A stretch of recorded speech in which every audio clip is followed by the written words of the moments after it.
नमस्कार। हमारे जवानों की जो शहादत हुई है चीन के हाथों, उसको लेकर पूरे देश में बहुत गुस्सा है और गुस्से में लोग ये मांग कर रहे हैं कि चीन के बने हुए सामान का बहिष्कार किया जाए। दिल्ली की एक रेजिडेंट वेलफेयर एसोसिएशन ने ये कहा है कि हमने चीन के खिलाफ जंग छेड़ दी है और आपके अपने अपने घरों में जो भी चीनी सामान हो वो बाहर फेंक दिया जाए।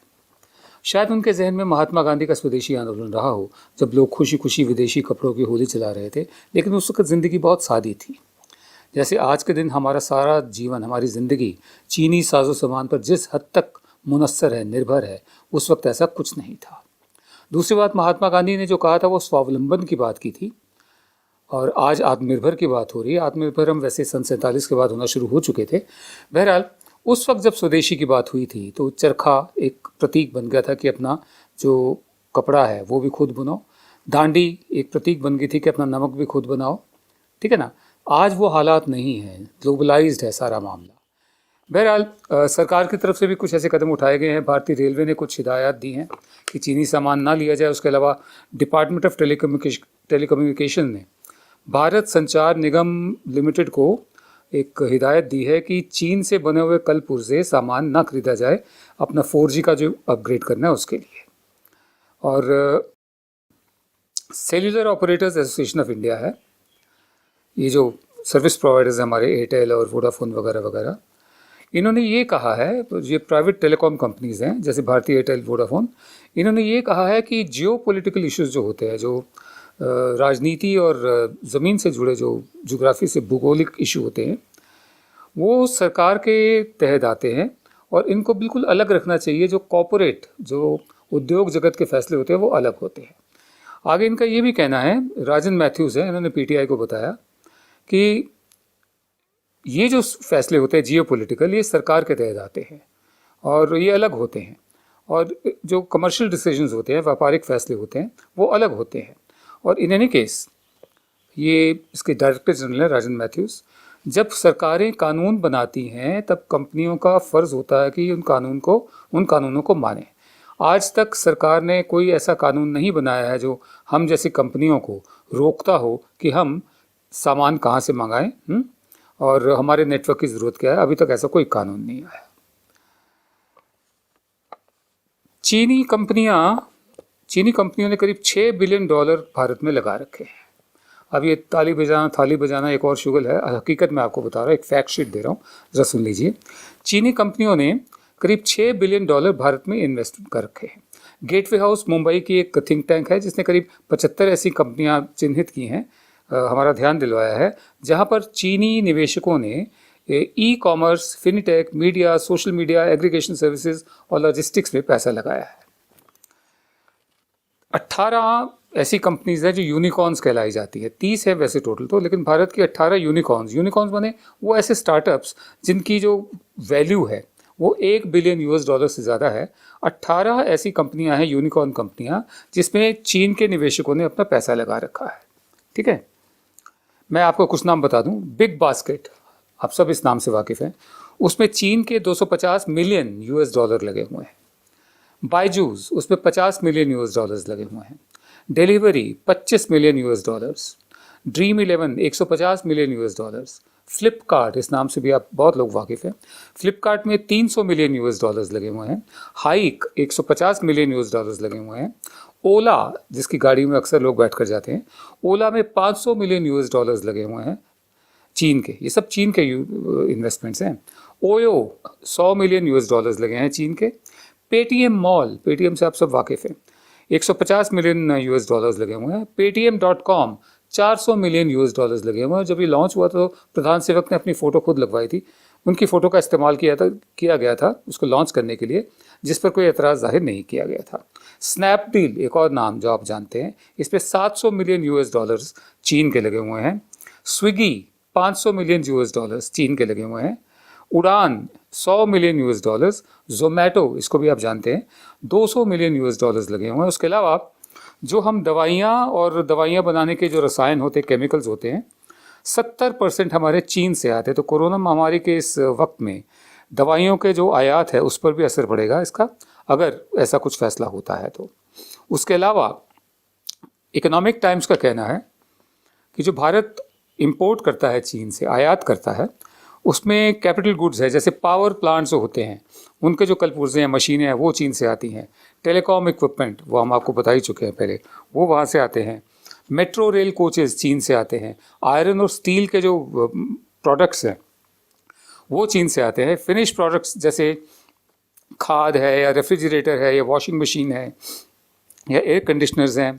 उसके अलावा इंटरमीडिएट प्रोडक्ट्स और कंपोनेंट्स या इन चीज़ों को बनाने के जो कल पुर्जे हैं, जैसे इलेक्ट्रॉनिक्स और मोबाइल फ़ोन्स और ऑटोज़ के, ऑटोमोबाइल सेक्टर के, pharmaceuticals, chemicals and plastics, engineering, ये भी सब चीन से ही आते हैं। तो अब ऐसे में जोश में आके ये कहना कि सब कुछ बंद कर दिया जाए, मैं आपको एक फैक्ट शीट दे रहा हूँ, हकीकत क्या है इस वक्त। A significant part of the imports of our intermediate products components are used by our exporting units for their final products। सिर्फ यहाँ पर आयात नहीं किया जाता, जो हम निर्यात भी करते हैं उसमें भी बहुत कुछ चीन के माल से बना हुआ सामान होता है जो हम निर्यात करते हैं।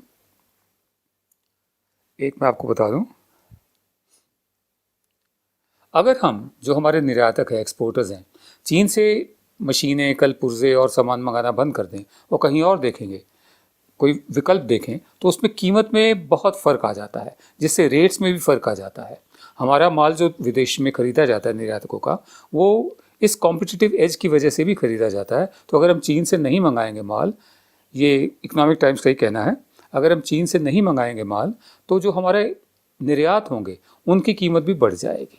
और जो हमारा अपना MSME है, हमारा अपना उद्योग है और स्मॉल स्केल इंडस्ट्रीज़ हैं, मीडियम मंझोले उद्योग हैं, उनकी कमर वैसी ही टूटी हुई है नोटबंदी से। या तो कोई होता कि एक वैकल्पिक ढांचा खड़ा होता, हमारे यहाँ चल रहा होता, फिर आत्मनिर्भर हम हो सकते थे कि चीन से आप मत मंगाइए, अगर नहीं मंगाना तो हमारे यहाँ ऐसी क्षमता है। हमारे यहाँ नहीं है ऐसी क्षमता, अभी हम उस लायक नहीं बने हैं, तभी प्रधान सेवक को भी बार बार कहना पड़ता है कि आत्मनिर्भर बनो। इसी दौरान एक निहायत ही बचकाना किस्म की सलाह एक मंत्री से आई, रामदास अठावले से, कि पूरे भारत में चाइनीज़ फूड खाना बंद कर देना चाहिए। लाखों की तादाद में रेस्टोरेंट्स हैं पूरे भारत में, जिनकी रोज़ी रोटी, उनके एम्प्लॉयज़ की रोज़ी रोटी उससे चलती है। मुश्किल से लॉकडाउन के बाद वो रेस्टोरेंट्स खुले हैं। और वैसे भी ये कहना कि चाइनीज़ फूड नहीं खाना चाहिए, ये फैसला सरकार नहीं कर सकती या कोई मंत्री नहीं कर सकता।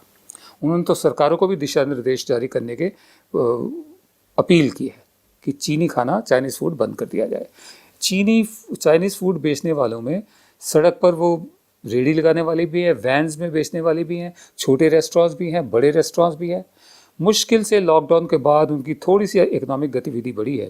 अब ऊपर से ये ऐसे गैर जिम्मेदाराना बयान आने शुरू हो गए। हकीकत मैंने आपको बता दी है कि हमारी अर्थव्यवस्था बहुत हद तक चीन से बंधी हुई है। ये 3 टांग की रेस है और हम अपना काफ़ी सारा जो अर्थव्यवस्था का इलाका है वो चीन के हाथों में दे ही चुके हैं पहले, पिछले 6 सालों में काफ़ी हद तक। अब ये जोश में आकर थाली वाली बजाना ठीक है, टेलीविज़न तोड़ना ठीक है, लेकिन हकीकत जो मैंने आपको बताई है वो ये है।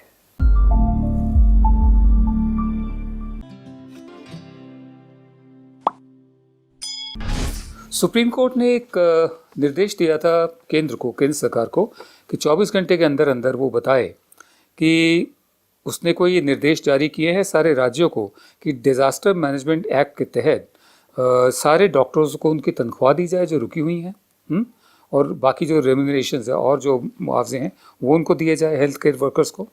और अगर ऐसा नहीं होगा तो it will be considered criminal offence, इसे एक आपराधिक गतिविधि माना जाएगा। जवाब में आज केंद्र सरकार ने सुप्रीम कोर्ट को बताया कि हाँ, वो ज़रूर ऐसे निर्देश को जारी करेगी। सॉलिसिटर जनरल तुषार मेहता जो केंद्र को रिप्रेजेंट कर रहे थे, उन्होंने एक वक्तव्य दिया, एक स्टेटमेंट, बयान दिया सुप्रीम कोर्ट के सामने कि केंद्र जो है उसकी मंशा है कि नॉन पेमेंट ऑफ सैलरी जो है, कि अगर तनख्वाह नहीं मिलती, इसे क्रिमिनल ऑफेंस बनाया जाएगा, एक आपराधिक गतिविधि बनाया जाएगा डिज़ास्टर मैनेजमेंट एक्ट के तहत।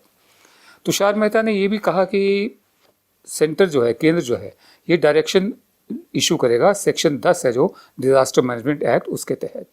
दरअसल सुप्रीम कोर्ट के इस बेंच में जस्टिस अशोक भूषण, जस्टिस संजय कृष्ण कौल और जस्टिस MR शाह ने केंद्र से पूछा था कि केंद्र से कहा था, निर्देश दिए थे कि वो जो ज़रूरी हिदायत हैं वो स्टेट्स को, राज्यों को और यूनियन टेरिटरीज़ को जारी करें। और 4 हफ्ते में रिपोर्ट मांगी थी, रिपोर्ट उनको दे दी गई है। ये आरुषि जैन नाम की डॉक्टर है, उन्होंने एक पिटिशन फाइल की थी। मेरा सिर्फ इतना कहना है कि कोरोना की आड़ में बहुत कुछ हो रहा है, तनख्वाहें रोकी जा रही हैं, तनख्वाहें नहीं भी दी जा रही हैं, जबकि जो मालिकान हैं उनके पास पैसा है। ऐसा भी हो रहा है कि छटनी की जा रही है, कुछ नॉन प्रोडक्टिव यूनिट्स बंद भी किए जा रहे हैं। ये कोरोना की आड़ में हो रहा है, क्योंकि जो मालिक हैं, चाहे वो किसी भी इंडस्ट्री के हों या दफ्तरों के हों या मीडिया का ही ले लीजिए, उनको ये समझ में आ गया है कि बहुत कम खर्चे से घरों से भी लोग काम कर सकते हैं, लिहाजा उनकी ट्रांसपोर्ट का खर्चा बचता है। बड़े बड़े दफ्तर चलाने के बजाय स्केलेटन स्टाफ, छोटे स्टाफ से भी दफ्तर का एक हिस्सा चल सकता है। उनका जो पूरा खर्चा आता है बिजली, पानी, एसी वगैरह का और दूसरे सामान का, वो बच सकता है। तीसरे, जब देख लिया कि कम लोगों से भी काम चल सकता है तो छटनी कर दो। एक अभी आज ही की खबर है कि एक बहुत बड़ा मीडिया संस्थान है, उसने सिर्फ अपनी एक पत्रिका, बड़ी मशहूर मैगज़ीन है, सिर्फ एक को जारी रखने का फैसला किया है। दूसरी बहुत मशहूर मैगज़ीन का सिर्फ डिजिटल एडिशन निकालेगी और लाइफस्टाइल की जो बाकी मैगज़ीन्स हैं उन सबको बंद कर दिया है। सबकी नौकरियां गईं, क्योंकि देख लिया है एक दफ़े कि कम लोगों से भी काम चल सकता है। तो खामखा में क्यों बड़े बड़े ऑफिस चलाए जाए, मेंटेन किए जाएं, लोग घरों से काम करें, वो भी वो लोग जो बिल्कुल ज़रूरी हैं। बहरहाल ऐसे दौर में जब लोगों की नौकरियां जा चुकी हों, जा रही हों, ये बहुत ही एक जालिमाना किस्म का कदम है जो कोरोना की आड़ में उठाया जा रहा है। हमें खुशी है सुप्रीम कोर्ट ने इसका संज्ञान लिया है डॉक्टर्स को लेकर। हम उम्मीद करते हैं कि ये बात फैलेगी और जो सेक्टर्स हैं मेडिसिन के अलावा, उनके लिए भी इस तरह की कोई गाइडलाइंस इशू की जाएंगी, जारी की जाएंगी। नमस्कार।